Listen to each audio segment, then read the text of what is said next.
E aí, gente boa, tudo bem? Como é que vocês estão? Ontem eu gravei um vídeo falando sobre a mudança que se operou na maneira como a gente encara as ciências humanas hoje em dia. Gravei aqui nesta rede social.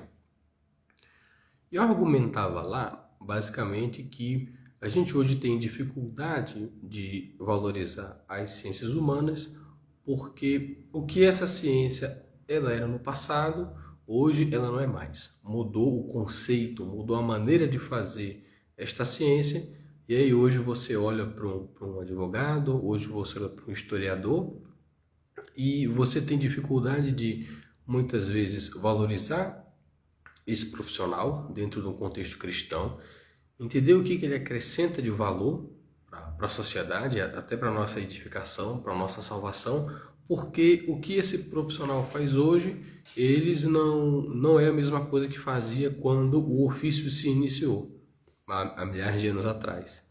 E isso daí eu coloquei meio que em preparação para um evento que nós vamos ter esse final de semana aqui em Uberlândia, que vai ser o primeiro seminário de educação católica promovida pelo Instituto São João Evangelista.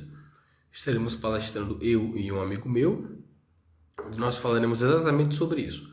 Como é que a educação católica surge, quais são as raízes dela, qual é o momento em que ela se afirma como uma escola educacional própria, que não necessariamente faz estrita referência à educação que existia até aquele momento, ou seja, o momento em que ela deixou de ser simplesmente uma educação secular, onde a gente também fala de Jesus, vamos dizer assim, e onde é que ela se tornou um sistema de ensino próprio, que você possa dizer, não, daqui desde do maternalzinho até a universidade, por exemplo, para usar uma linguagem de hoje, você tem tudo isso, só que dentro de uma roupagem católica, onde é que começou isso daí.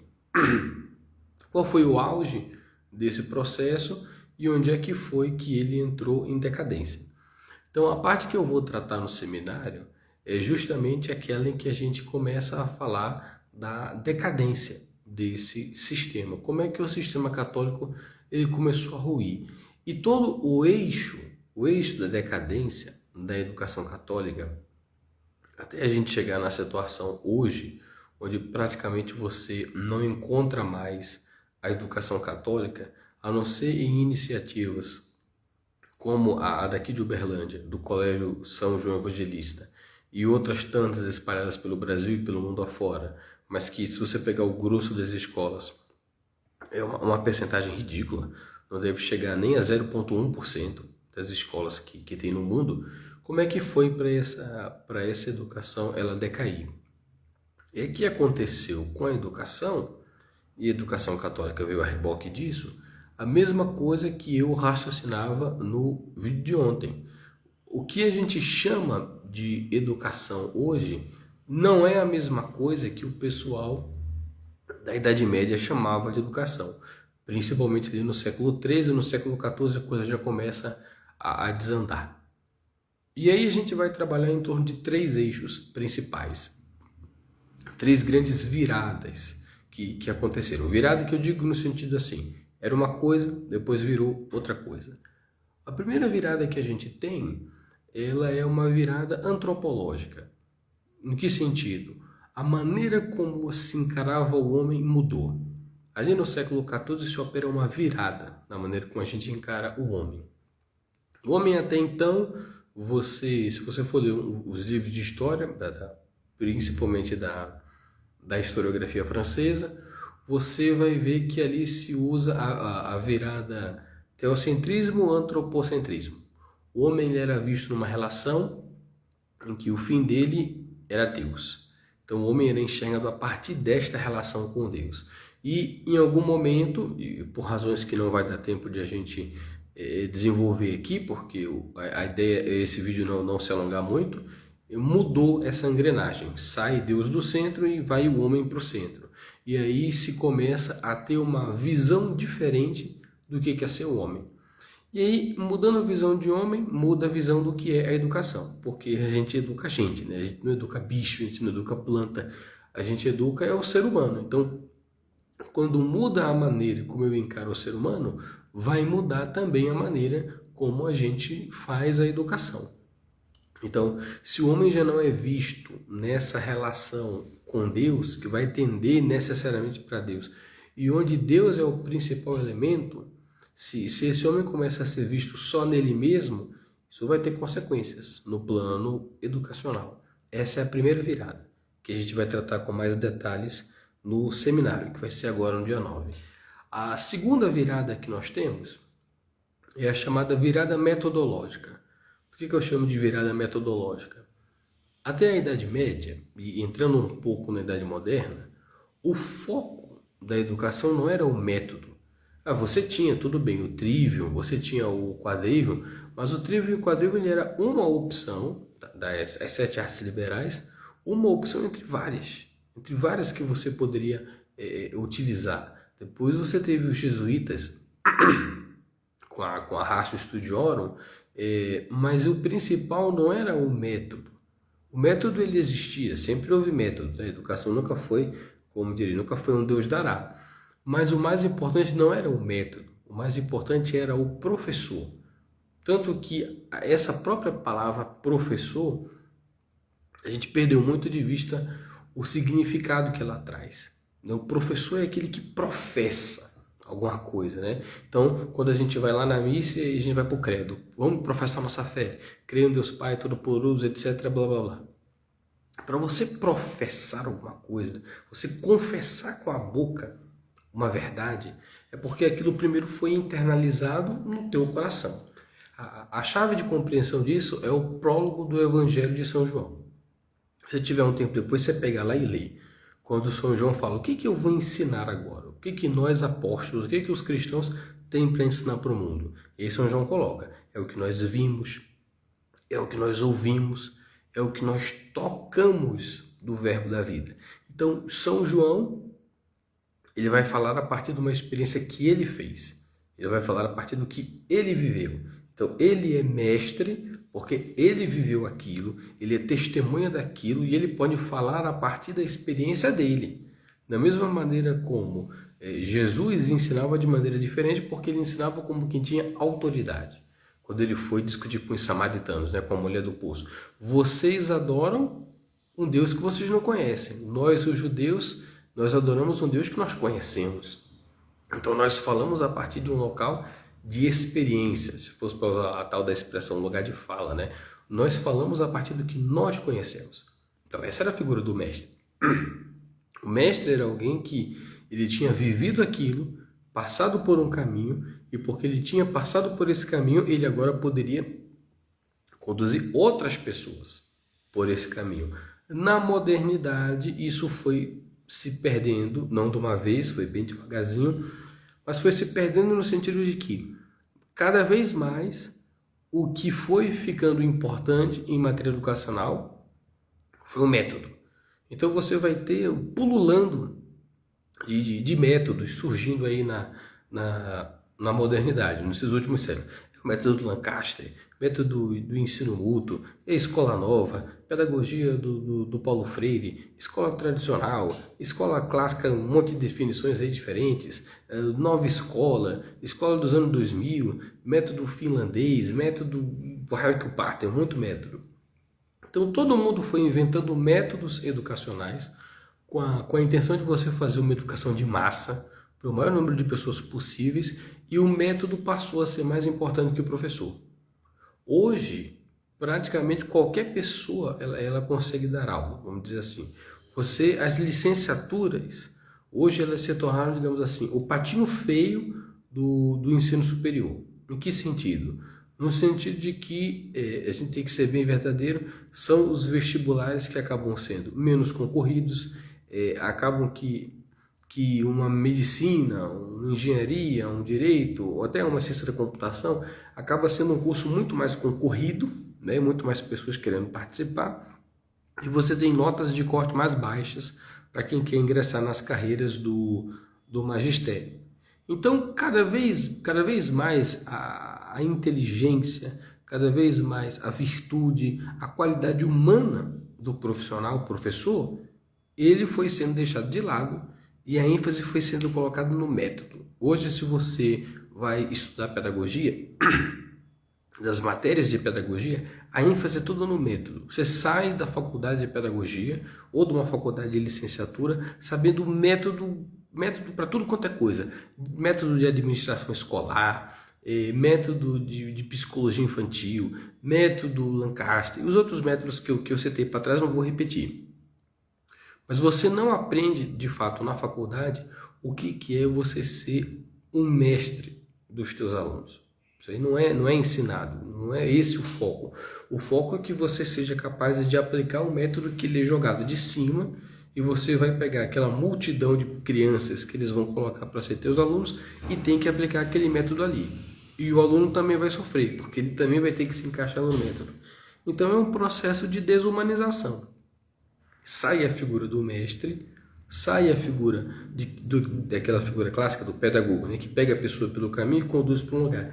E entra uma engrenagem num sistema que tem a responsabilidade de aplicar um método. Hoje, o professor ele goza de tão pouca autonomia, ênfase no método é tão grande, que o professor chega para dar aula, o conteúdo programático da escola já está pronto, o PPP, né, o Plano Político Pedagógico, já está pronto. O professor ele simplesmente tem que ensinar aquilo que está ali e muitas das vezes o próprio livro escolar já está estabelecido. O professor não tem poder de discussão, seja com a Secretaria de Educação, seja com a direção da escola, já está posto. É aquele livro ali. Não, professor, aqui na escola nós vamos usar esse livro aqui. Aqui no estado tal a gente fechou o contrato com tal editora, o livro didático é esse aqui. E o professor não tem como se deslocar com autonomia naquele universo. Ele vai ter que ensinar aquilo ali. Mas por quê? Porque o importante já não é mais ele. O importante é o método. É o livro que está posto, é a maneira de trabalhar que está posta, e a sua pessoa ela vai se sacrificar para ser colocada dentro daqueles moldes que já estão pré-estabelecidos. Isso é o contrário do que acontecia na Idade Média. Na Idade Média, no mundo antigo, cada professor era de fato um mestre e ele tinha a sua maneira de ensinar, ele tinha o seu livro, o seu conteúdo, que era um reflexo da jornada que ele tinha estabelecido com ele e que agora ele ia passar para os outros. Então, essa é a virada metodológica. Não importa mais a figura do mestre, o importante agora é a figura do método. Essa é a segunda virada. E a terceira virada é uma virada telológica. O telos é a finalidade das coisas, para que as coisas servem. Ora, se eu estou num cenário em que mudou a concepção do homem, que é o objeto da educação, e mudou a figura do mestre, quer dizer, o importante não é mais o mestre, a técnica é o método, vai mudar o fim da educação também. Então, mudou o objeto da educação, mudou o agente da educação, que é o professor, e mudando o que é e quem faz, não tem como a gente continuar indo para o mesmo lugar que a gente ia antes. Mudou também a finalidade da educação. Então, antigamente, o que era a educação? A educação cristã. Estou falando aqui de educação cristã, tá? Era você pegar o homem e você fazer ele passar por aquilo que o Hugo de São Vítor resume no Tratado dos 3 Dias, ou aquilo que Pio XII resume no seguinte esquema: o homem sai do estado de besta, vai para o estado propriamente humano e ascende então para o estágio divino. A nossa vocação enquanto ser humano é qual? É ver a Deus, né? Gozar de Deus na eternidade lá no paraíso terrestre. Essa é a nossa vocação. Mas aí, o que acontece? A educação hoje não faz mais isso. O fim da educação foi alterado. Hoje, a nossa educação ela é para o mercado de trabalho. Isso é a educação ainda melhorzinha, porque a educação revolucionária não é para o mercado de trabalho. A educação revolucionária é para formar o tal do cidadão crítico, o cidadão que contesta paradigmas, o cidadão que inverte valores, o cidadão que, na verdade, ele não é esquisito, né? Porque o Sócrates fala que para você ser cidadão, você tem que amar as leis da cidade, né? Você tem que amar a cidade. E a educação hoje nem isso mais ela faz, porque você cria o tal do cidadão crítico, mas o cidadão crítico ele odeia as leis da própria cidade que o acolhe. Na verdade, o cidadão crítico ele é um revolucionário, ele é criado para odiar as leis que o submetem e formular uma lei nova, mais conforme com o paradigma revolucionário. Então, até nisso eles falham. Quer dizer, eles prometem uma coisa e entregam outra. Dizem que vão formar um cidadão, mas é um cidadão que odeia a própria cidade. É como se você fosse para educação moral e cívica e lá você aprendesse a odiar o Brasil, em vez de amar o Brasil, entendeu? Você ia querer destruir o Brasil e colocar outra coisa no lugar. E é isso que eles procuram, na verdade. Então, vejam, essas três viradas, elas pegaram a educação, aquilo que a educação era, e viraram completamente de ponta cabeça. Hoje você fala que você tem o educador, mas você não tem mais o educador, como acontecia antes. Da mesma maneira como eu argumentava ontem. Você não tem mais a figura do advogado, o advogado do que ele era antes, porque ele se tornou hoje, sumiu. Esse profissional não existe mais. Fala assim, não existe mais, mas é claro que existe, né? Isso aqui é um exagero do vídeo mesmo, só para a gente ganhar tempo. Você fala que o teólogo existia, o teólogo não existe mais. Você fala do médico, o médico não existe mais. Então, todas as profissões, por conta dessas viradas educacionais, justamente no momento em que a educação se voltou para o mercado de trabalho, para você formar o profissional, é quando você deixou de formar o profissional. Porque o profissional ele vinha por acréscimo dele buscar ser uma coisa além do profissional, que era ser o bom ser humano. E mais do que isso, era ser o santo. Né? Aquele ser humano tão bom que, de repente, quando ele vê, ele começa a viver a vida divina nele. Então, quando a gente perdeu isso, a gente perdeu a educação. E eu vou estar tratando de tudo isso com muito mais detalhes aqui, foi só uma palhinha mesmo, só para a gente sentir um pouco. Tudo isso vai ser tratado melhor lá no seminário, que a gente vai estar fazendo no sábado agora, dia 9 de julho. Estão todos convidados a participar com a gente, o pessoal de Uberlândia. A gente ainda está vendo se a gente vai ter condições de fazer a transmissão online, mas eu gostaria muito que, em havendo a transmissão online, o pessoal de fora de Uberlândia possa participar com a gente também, porque com a graça de Deus vai ser muito bom. Serão 2 palestras, na verdade vão ser 2 palestras e meia. Vai ter uma palestra anterior à minha, que vai ser do meu amigo Paulo Henrique, que vai trabalhar sobre a formação da educação cristã.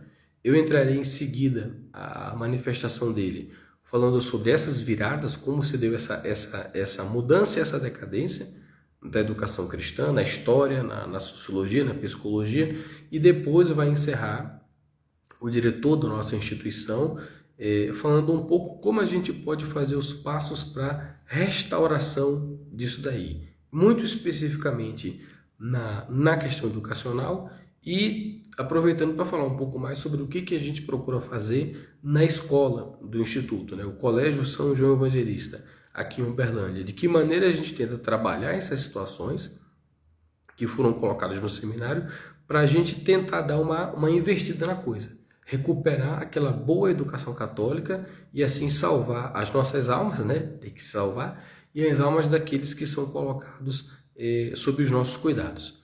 Então, eu espero você lá, espero muito que você possa comparecer no sábado agora, vai ser pela parte da tarde, se não me engano, mas depois a gente vai continuar o processo de divulgação. Se for online, eu espero muito que você de fora de Manaus possa participar com a gente, porque com a graça de Deus há de ser muito bom. Se você gostou um pouco da palhinha que eu dei agora, com certeza você vai gostar também na hora que for o seminário mesmo. Tá bom então? Um abraço a todo mundo, fiquem na paz, louvado seja o coração de Jesus, para sempre no coração de Maria.